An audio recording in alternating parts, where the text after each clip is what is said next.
We're in Fresno, California. We just finished installing a Bradford White 50-gallon natural gas water heater. Starting at the top, we replaced all of the plumbing that was attached. This is the pipe that had the connector that was spraying everywhere. And so we just took all the copper off. We took the valve off, we took the adapters off, and we soldered on new adapters right there and right there. Then we got a Watts 3/4 inch full port. It's quarter turn on, quarter turn off. And then over to a brass nipple, and then a Falcon stainless steel connector down to a stainless. This is a 304 stainless steel. So 304 stainless steel flexible and 304 stainless steel 90 down there at the tank. Same thing here, all stainless steel. That's very expensive, but they're machined very well, so we like using these. And then another Falcon stainless steel connector. These are a full 3/4 inch inside diameter, bigger than anything else on the market. Certainly bigger than what was in here. That's your existing vent that we just tied back in. So that's yours. Brand new draft diverter, brand new relief valve. That's temperature and pressure safety relief valve. So if something happens in here, too much temperature or pressure, this will pop off and it will drain down outside of the building on the other side of this wall right here. So that's good up here. Upper third, we've got an adjustable strap. And the lower third, we've got an adjustable strap.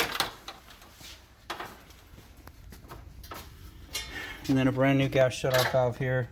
This pipe is sticking way out here, kind of hanging around, so I'll give you a little short nipple there. And then brand new valve, a brand new connector. This is a 3-footer. That's maximum you can go on a water heater, but that's all tied in nice and good. So 3/4 flex line down to your controller. And we've got that set on hot, which is approximately 120 degrees. Recommend leaving it there. We videotaped this so that we know it was left at 120.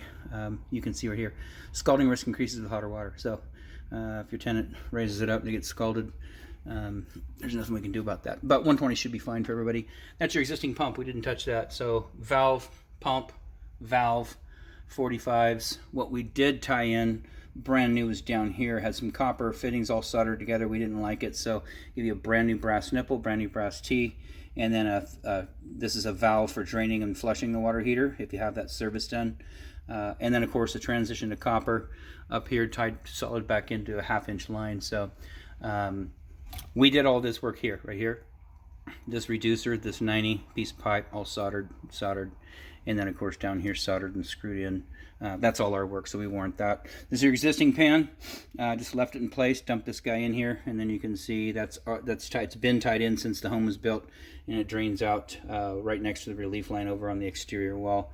So anyways, the water heater's lit. Should have hot water in about an hour. Outside of that, this installation is done.